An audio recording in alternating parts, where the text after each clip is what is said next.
Stephanie is once again making headlines for all the wrong reasons. She announced she's raising money, not for her own kids who are living in a cramped, single-room motel, but for the families suffering in Gaza. Yes, Gaza. The same Gaza currently under blockade, where aid is barely making it through. Meanwhile, her own children are struggling right in front of her eyes. This is not just confusing, it's disturbing. Let's break it all down. Stephanie posted another one of her usual cooking videos, the deep-fried, heavily seasoned kind she's known for, the kind that usually gets people talking more about sodium than substance. But this time, there was something. This video wasn't just about what she was cooking. It came with a message. She claimed that the video was made to raise money for families in Gaza.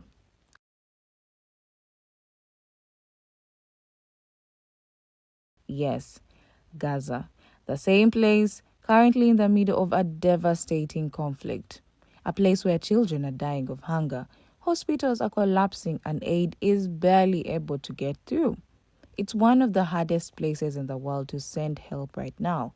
Yet, Stephanie said this is who she's trying to raise money for. In the caption, she wrote, "Now why choose a food video for this cause seems kind of heartless? Or is it tactical, knowing just how the greed of the world works, how hate spreads faster and wider than love? All proceeds from this video will be donated to helping feed hungry families in Gaza." That alone raised eyebrows. A video about food during a crisis where people are starving felt a little tone deaf to many. But Stephanie tried to explain herself, saying she was using what she knows, food content, to draw people to something more serious. On the video itself, she added, "Please stay and watch. I am not particularly good with words, but I can't sit and do nothing when God gave me my voice to use on these platforms." She continued, "What's going on in the world right now is not right, and while I can't change the world, I can sure make a video dedicated to bringing support to those who are suffering."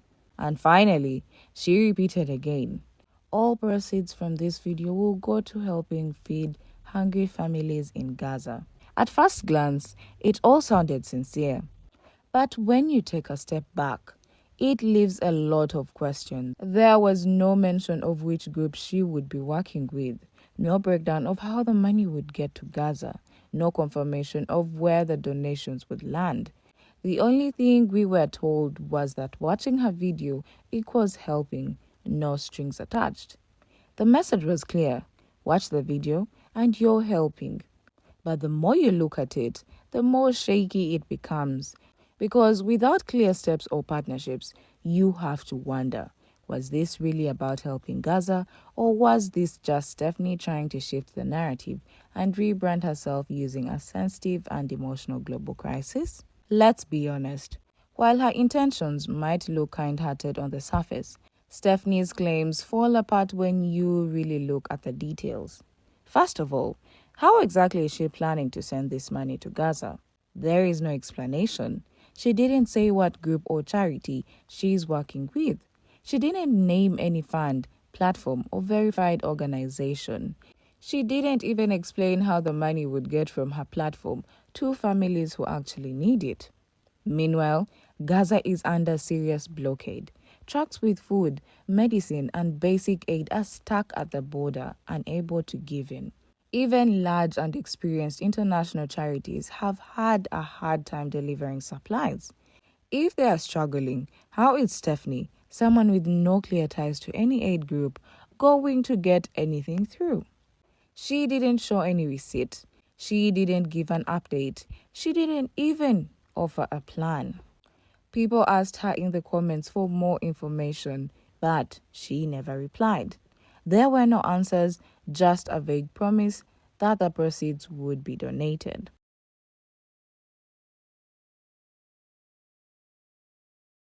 And let's be real, that kind of vagueness doesn't work in situations like this. If you want people to trust you, especially when it comes to money and vulnerable people, you need to be specific.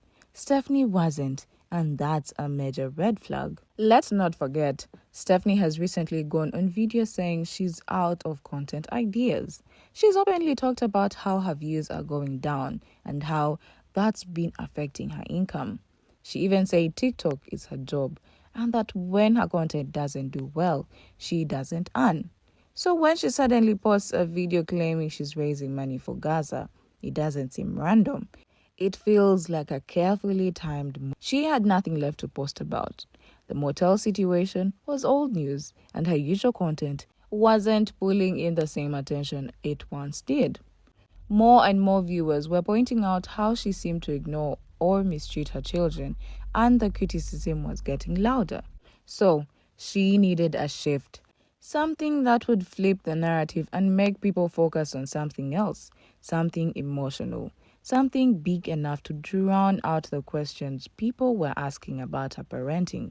And using a global crisis, a war where innocent families are dying, definitely gets attention. Sympathy gets views, and views gets money.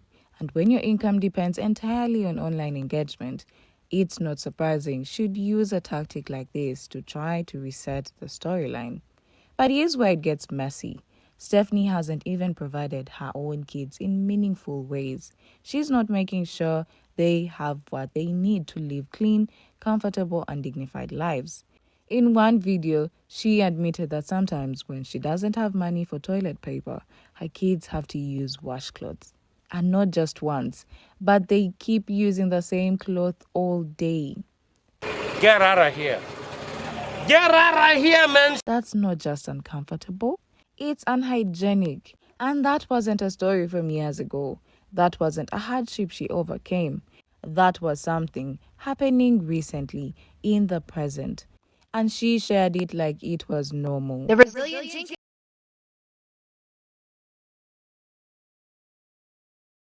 just made a video telling everyone that when they run out of toilet paper, paper towel, and wipes, that she makes the children use a washcloth to wipe themselves. And then Stephanie makes the kids keep track of their rag because they have to continue to use that same rag to wipe themselves all day long because she doesn't know when she'll be able to do laundry again. Get out of here. Get out of here, man. She made this germ-filled confession while talking about why she became a content creator. What do the rich know about getting to the out of toilet paper? Use the paper towel. Out of paper towel, use the wipes. Out of wipes, use a washcloth and keep track of it because it's your washcloth for the rest of the day because we don't know when we can do laundry again. We also can't forget what happened with the Amazon wishlist. Stephanie created it to help get her kids clothing, shoes, and toys. People sent generous packages. But what happened? She threw everything into a storage unit she couldn't afford, and the contents were later auctioned off for $4. The same kids who were supposed to benefit from strangers' generosity never saw those things again. That should have been the last straw. Now she wants us to believe she'll do better with Gaza money. Let's not be naive. And then there is Drew, Stephanie's partner, the one who always seems to benefit from her fundraising more than anyone else. She buys him games, controllers, treats him like a priority. He always gets what he wants, even when the kids don't. Drew is the one being fed here, not starving children in Gaza. Y'all know what's real sad is that right now if Stephanie's kids wanted to go on a field trip with school, they couldn't go. If they got invited to a birthday party, she's not gonna let them go. She's not gonna take them. If they want to go to anywhere like urban air, she's not gonna take them there neither. If they want to go shopping for some new clothes, shoes, toys, Minecraft money, Roblox money, she's not gonna give it to them. But you wanna know what's ass backwards? If Drew wants a new game, he gets it. If Drew wants to go to a birthday party, oh, he gonna go. If Drew wants a $100 Xbox controller or PS5 controller, she's gonna buy it for him. If Drew wants anything, she's gonna make it happen. If Drew wants to play his game all day and not help out with the house with the kids, she's gonna excuse him for it. She's gonna let him. When it comes to the kids, she penny pinches, but not to Drew. With Drew, she's rich. It's so crazy when I say this because it's literally my sister. Like, this is my sister, but this is also Stephanie. Stephanie even admitted she was behind on car payments, over $2,000. Could this new fundraising push really just be a way to pay the debt? It's not far-fetched, especially when we remember how she weaponized public sympathy before. No receipts, no proof. If this truly isn't a scam, where is the transparency? Where are the names of the organizations she's working with? Where is the confirmation that the funds will reach families in need? She is expecting blind trust from viewers while offering zero details in return. We are not talking about a bake sale. We are talking about donations supposedly meant for war victims. The bare minimum would be transparency and proof, but none exist. Meanwhile, her own children go without shoes, clothes, toys, even the joy of going to a fun place like Urban Air. She said she couldn't afford it, but she wants us to believe she's able to help kids across the globe. A pattern of manipulation. There is a long history here, and it's not one that builds trust. This isn't the first time Stephanie's pulled emotional strings for views or sympathy. She has a pattern of wrapping her content in religious language, sharing teary-eyed stories and guilting her audience into donating. Whether it's through stories of financial struggle, housing issues, or now a global crisis, she always seems to have something emotional ready when views are low or backlash is high.